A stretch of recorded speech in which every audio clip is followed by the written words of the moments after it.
أعوذ بالله من الشيطان الرجيم. بسم الله الرحمن الرحيم.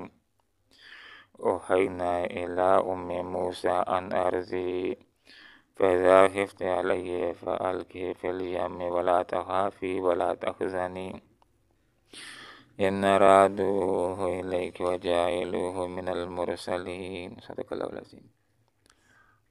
سبحانك لا علم لنا إلا ما علمتنا إنك أنت العليم الحكيم. وأوحینا، اور ہم نے وحی کی الی موسیٰ علیہ السلام کی ماں کی طرف، انجے کی عرضی اس کو دودھ پلاتی رہے. فیضا خفت، پھر جب تمہیں خوف ہوا لگی اس کے بارے میں، فعل کیے تو اس کو ڈال دو، فی الیم میں سمندر میں، ولا تخافی اور خوف نہ کھاؤ، ولا تحزنی اور غم نہ کرو، انا بے شک ہم رادو اس کو لوٹائیں گے، لئی کے تیری طرف، وجائلوہ اور ہم بنائیں گے اس کو من المرسلین رسولوں میں سے. فرعون نے خواب دیکھا تھا جس کی تعبیر اس کو نجومیوں نے یہ بتلائی تھی کہ بنی اسرائیل کے اندر ایک بچہ پیدا ہوگا جس کے ہاتھ سے تیری سلطنت چلی جائے گی. اس نے قانون جاری کر دیا کہ بنی اسرائیل کے جس گھر کے اندر بچہ پیدا ہو اس کو مار دیا جائے، عورتوں کو چھوڑا جائے، بڑی ہوں ہماری خدمت کریں. بنی اسرائیل کی ایک عورت حضرت موسیٰ علیہ السلام کی والدہ کے یہاں حضرت موسیٰ علیہ السلام کی پیدائش ہوتی ہے. اپنے بچے کے حوالے سے بڑی فکر مند ہوئی، بڑا پیارا بچہ ہے، حسین بچہ ہے، کل کلام پولیس والے آ جائیں گے، اس کو لے جائیں گے، مار دیں گے. دیکھتی تو ہوں گی کہ فلاں کے گھر کے اندر بچہ پیدا ہوا مار دیا، کہ فلاں کے گھر میں پیدا ہوا مار دیا کہ وہ کچھ بھی نہ کر سکے، تو غم کا یقیناً شکار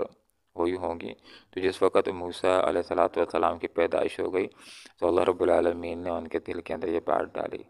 یا خواب کے اندر ان کو اللہ رب العالمین نے یہ بتلا دیا کہ اس بچے کی جو تمہارے ہاں پیدائش ہو گئی ہے، اب اس کی پرورش شروع کر دو، اس کو دودھ پلاتی رہو. جس وقت تم محسوس کر لو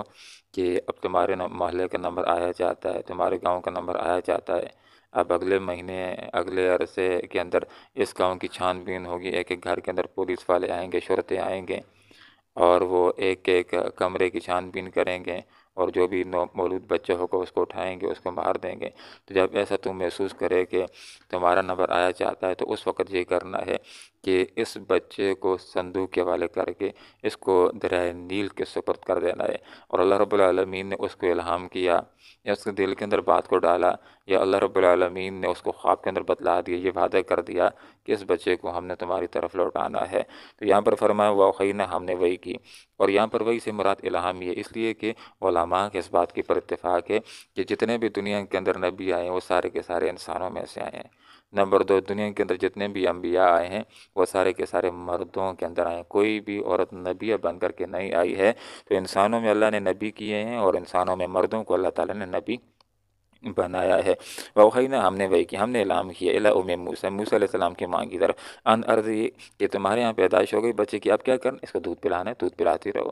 جب تک سمجھتے ہو کوئی خطرے کی بات نہیں ہے، تو اس کو دودھ پلاتی رہو. اذا خفت علیہ، جب تمہیں خوف ہو جائے، جب یہ محسوس ہو کہ اب لوگوں کو معلوم ہو گیا کہ میرے گھر کے اندر بھی بچے کی رونے کی آواز آ رہی ہے، کوئی گزرے گا تو اس کو آواز بچے کی پہنچ جائے گی، تو اب کیا ہوگا، آ جائیں گے، لے لیں گے، اور بندہ کچھ کر بھی نہیں سکے گا، وہ لے جائیں گے اور مار کر کے پھینک دیں گے. تو جس وقت خوف پیدا ہو جائے کہ کوئی اس کو لے جائے گا، مار دے گا، تو پھر تم نے کیا کرنا ہے، فیضا خفت علیہ، جب اس کے حوالے سے تمہیں خوف ہو جائے، فعل کی فلجام میں ڈال دینا ہے سمندر کے اندر، صندوق کے حوالے کر دو، اس کے اندر بند کر دو، دریائے نیل کے سپرد کر دو. پھر اللہ رب العالمین کا وعدہ ہے. اور یہاں پر فرمایا فعل کی، اس کو ڈال دو فلجام میں سمندر، ولا تخافی ولا تحزنی، خوف نہ کھاؤ، اس کے مرنے کا خوف نہ کھاؤ. ولا تحزنی، یہ تم سے جدا تو ہوگا، تم ماں ہو، لیکن اپنے آپ کو صبر دینے کی کوشش کرو، غمگین نہ ہو جاؤ. اللہ رب العالمین تمہارے ساتھ وعدہ کرتا ہے کہ تمہیں تمہارا بچہ اللہ تعالیٰ لوٹائے گا. تو ظاہر بات ہے، ماں تھی، بچہ جدا ہوگا تو دل تو خفا بھی ہوگا، روئے گی بھی، تو اللہ تعالیٰ نے پہلے سے صبر دلا دیا ہے کہ نہیں، غم نہیں کرنا، تجھے واپس بچہ ملے گا انشاءاللہ، بس یہ اللہ تعالیٰ کی بات کو ذہن کے اندر رکھو کہ مجھے اللہ تعالیٰ بچہ لوٹائے گا، تو یہ بات ذہن میں آئے گی تو حوصلہ ہوگا، صبر ہوگا، پھر غم نہیں کرے گی انشاءاللہ، پھر حزن نہیں کرے گی، پھر اللہ کی طرف اللہ ہوگا، اللہ کی طرف دھیان ہوگا۔ یہ جو صبر کی پٹیاں یہ دل کے اندر پڑی رہیں گی اور بے صبری کا شکار رہیں گی۔ وگرنہ بہت سارے تو لوگ ایسے ہوتے ہیں کہ جو مصیبت آتی ہے تو صبر نہیں کر سکتے، تو پاگل ہونا شروع ہو جاتے ہیں۔ تو اس لیے یہ بات سمجھا دی گئی ہے کہ غم نہیں کرنا ہے، فکر نہیں کرنا، بچہ تمہاری طرف اللہ رب العالمین لوٹائے گا، اس سے اللہ نے بڑے کام لینے ہیں، اس سے اللہ تعالیٰ نے اپنے منصوبوں کو پورا کرنا ہے، اس کی اللہ رب العالمین حفاظت فرمائے گا، اور اس کے بارے میں اللہ رب العالمین کا فیصلہ ہے کہ اللہ تعالیٰ اس کو نبی بنائے گا۔ وَجَائِلُوهُ، ہم بنائیں گے اس کو، وَجَائِلُوهُ، اور بنائیں گے اس کو من المرسلین، رسولوں میں سے۔ تو یہ اللہ رب العالمین کا ایک علم ہے کہ کس نے کب پیدا ہونا ہے، بڑا ہو کر وہ کیسے ہوگا، اچھا ہوگا، نیک ہوگا، بہترین ہوگا۔ اللہ نے پہلے سے اس کے بارے میں لکھ دیا ہے کہ یہ پیدا ہو کر یہ کام کرے گا، جنتی ہے، اور جس نے پیدا ہو کر کے خراب کام کرنے ہیں، دوزخ کے کام کرنے ہیں، گناہ کے کام کرنے ہیں، اور وہ دوزخ میں جائے گا تو پہلے سے لکھ دیا یہ جہنمی ہے۔ تو ہمیں تو یہ معلوم نہیں کہ ہم نے کل کیا کرنا ہے، کیا نہیں کرنا ہے۔ انسان منصوبہ بناتا ہے کہ کل میں یہ کام کروں گا، کبھی اس طرح کر لیتا ہے، کبھی نہیں کر لیتا، لیکن اللہ کو معلوم ہوتا ہے کہ اس نے کل کیا کرنا ہے، تو اللہ تعالیٰ نے پہلے سے لکھ دیا ہے۔ جس طرح اللہ نے لکھا ہے اسی طرح انسان کرتا ہے، اور کرنے کے اوپر انسان مجبور بھی نہیں ہے۔ جس طرح پیدا ہو کر مستقبل میں خوشی کے ساتھ کرنا تھا، اللہ تعالیٰ نے پہلے سے لکھ دیا، جس طرح لکھا ہوا ہے اسی طرح یہ کر رہا ہے، اور کرنے کے اندر یہ مجبور بھی نہیں ہے۔ اس کو تقدیر کا علم کہا جاتا ہے۔ اللہ تو وہ ذات ہے، اللہ تو وہ ذات ہے جس کو ماضی میں جو کچھ ہو وہ بھی سب پتہ ہے، حال میں جو کچھ ہو وہ بھی پتہ ہے، کل کیا ہونے والا ہے، کون پیدا ہوگا، کیا کرے گا، سب معلوم ہے، تو پہلے سے اللہ نے لکھ دیا ہے، جس طرح لکھ دیا اسی طرح ہو رہا ہے۔ تو یہ ایک تقدیر کی بات ہے۔ تو اللہ کو معلوم تھا ایک بچہ پیدا ہوگا، بڑے کام کرے گا، وہ اس کی صلاحیتیں ہیں کہ وہ نبی بنائے جانے کے قابل ہے، تو بتلا دی اس کو میں نبی بناؤں گا، معمولی آدمی نہیں ہے، اس سے تو بڑے غلبہ اسلام کے کام لیے جائیں گے، دین کا کام کرے گا، اس لیے صبر کرو، اللہ تعالیٰ تمہاری طرف اس کو لوٹائے گا۔ وجائلو، اور ہم اس کو بنائیں گے من المرسلین، رسولوں میں سے۔ فالتقطہ، اب جس وقت خوف محسوس کیا بچے کے حوالے سے، صندوق میں ڈال دیا، سمندر کے حوالے کر دیا، اور موسیٰ علیہ السلام کی بہن سے کہہ دیا ماں نے کہ اس کے اوپر، اس کا نام علماء نے کلثوم لکھا ہے، تو اس کو کہہ دیا کہ اس کے اوپر نظر رکھنی ہے، کدھر جاتا ہے کدھر نہیں، ماں تھی نا۔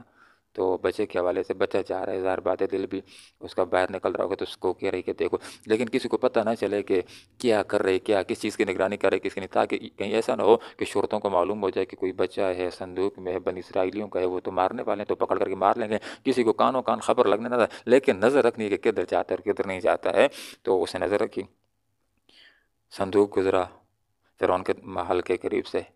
تو آسیہ نے دیکھ لیا، اس کو اٹھایا، تو پیارا سا بچہ تھا، تو اس کی تو نرینہ اولاد نہیں تھی، اس کے دل کے اندر اللہ رب العالمین نے اس کی محبت کو ڈال دیا، اور وہی آڑے آ گئی فرعون کے لیے، رکاوٹ بن گئی کہ یہ ہمیں ہو سکتا ہے فائدہ دے یا بڑا ہو، اس کو ہم اپنے بیٹا بنا دیں، تو وہ رکاوٹ بن گئی، اور اسی کو انہوں نے اپنے گھر کے اندر رکھنے کا، بیٹا بنانے کا فیصلہ اور پرورش کرنے کا فیصلہ کر دیا۔ فالتقطہ، تو اس کو اٹھا لیا، کس نے اٹھا لیا؟ آل فرعون نے۔ دربار کے قریب سے یہ صندوق گزرا تھا، تو شرطوں نے یا آسیہ نے اس کو دیکھ لیا، صندوق کو پکڑ لیا، لیکون، تاکہ ہو جائے لهم ان کے لیے، عدوًا دشمن، وحزنا، اور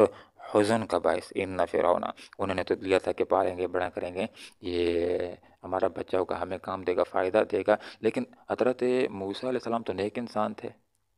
اللہ والے انسان تھے، دین کو غالب کرنے والے تھے، اور دوسری طرف جو فرعون تھے وہ تو ظالم تھے، کافر تھے۔ تو یہ جب کامیاب ہو تو نتیجتاً یہ ہوگا ان کے کام کو، موسیٰ علیہ السلام کا کام کا نتیجہ یہ ہوگا کہ ان کے لیے ان کی اگلے سے دشمنی ہوگی، کہ وہ بڑا کر رہے ہیں کہ ہمارے کام آئے گا، اور اسی کو اللہ تعالیٰ ان کی سلطنت کو لے جانے کا ذریعہ بناتا ہے، تو اگلے سے یہ دشمنی ہو گئی۔ اور وہی کہ ہر کوئی فرعون کے آگے جھکتا ہے،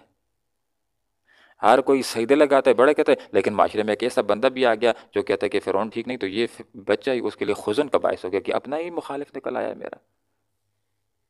تو فرمایا اسی بچے کو لہم، یہ بچہ کیا ہو گیا؟ لہم، ان کا دشمن ہو گیا۔ انجام کار ایسا نکلنا تھا کہ موسیٰ علیہ السلام کا جو کام ہے اس کا نتیجہ یہ نکلنا تھا کہ اس کے لیے دشمنی بنے گی فرعون کے لیے، اور یہ فرعون کے لیے حزن کا باعث ہوگا کہ باقی یہ تو سارے کے سارے سجدہ لگانے والے ہیں، لیکن اس نے تو پریشانی کھڑی کر دی، اس کہتا ہے کہ نہیں، یہ جو انا ربکم الاعلیٰ کہتا ہے یہ تو رب نہیں ہے، رب تو کوئی اور ہے، جیسے دنیا کو بنایا، تو یہ اس کے مشن کے خلاف ایک بندہ آ گیا ہے، تو جو خلاف ایک مشن کے بندہ آ جاتا ہے وہ تو حزن کا باعث ہو جاتا ہے، یہ تو مخالف نکل آیا ہے، تو جو مخالف ہوتا ہے تو ظاہر بات ہے اس کی وجہ سے حزن ہوتا ہے، غم ہوتا ہے، ٹینشن بن جاتی ہے کہ یہ تو ہمارا حامی نہیں، تو مخالف آ گیا، اور لوگوں کو بھی اپنے ساتھ میں لا رہا ہے۔ تو حضرت موسیٰ علیہ السلام نے جو کام کرنے، اس کا نتیجہ یہ نکلنا تھا کہ یہ جو والا جو کام ہے یہ فرعون کے لیے دشمنی ظاہر ہونے والی ہے، اس کی سلطنت کو ختم کرنے والی بات ہے۔ جو سلطنت ختم کرتا ہے وہ تو ظاہر بات ہے دشمنی ہو سکتا ہے نا، تو اس لیے انجام کار جو ہونا ہے تو اس کو اللہ تعالیٰ نے ذکر کر دیا، اس کو اللہ رب العالمین نے بتلا دیا ہے تاکہ ہو جائے یہ لہم ان کے لیے عدوا دشمن، نتیجہ یہ نکلے گا کہ دشمن ہو جائے گا، وہ حزن اور ان کے لیے باعث حزن غم ہو جائے، ان فرعون جو فرعون تھا اور حامان تھا اور اس کو جو لشکر تھے، کانوا خاطئین وہ خطا کار تھے، ظالم تھے، مشرک تھے، کافر تھے، مجرم تھے، اس لیے جو نیک بندہ ہے ان کے لیے وہ دشمن ہی بننے والا ہے۔ اللہ رب العالمین سے دعا کرتے ہیں اللہ تعالیٰ قرآن و سنت کو سیکھنے کی، سمجھنے کی اور اخلاص کے ساتھ عمل کرنے کی توفیق عطا فرمائے، آمین وآخر دعوانا الحمدللہ رب العالمین۔ وأوحینا ہم نے وحی کیا الی موسیٰ، موسیٰ علیہ السلام کی ماں کی طرف، ان کی ارضی اس کو دودھ پلاتی رہے، فإذا خفت پھر جب تمہیں خوف والے اس کے بارے میں فلکی تو اس کو ڈال دے فی الیم سمندر میں، ولا تخافی اور خوف نہ کھا، ولا تحزنی اور غم نہ کرو، انا بے شک عدو ہم اس کو لوٹائیں گے الیک تیری طرف، وجاعلوا اور ہم اس کو بنائیں گے من المرسلین رسولوں میں سے، فالتقطہ اس پس اٹھا لیا اس کو آل فرعون آل فرعون لیکون تاکہ ہو جائے لہم ان کے لیے عدوا دشمن، وحزنا اور باعث غم، ان بے شک فرعون فرعون و حامان اور حامان وجنودہما اور ان دونوں کے لشکر کانوا تھے خاطئین خطا کار۔ اللہم ربنا آتنا فی الدنیا حسنہ وفی الآخرۃ حسنہ وقنا عذاب النار برحمتک یا ارحم الراحمین۔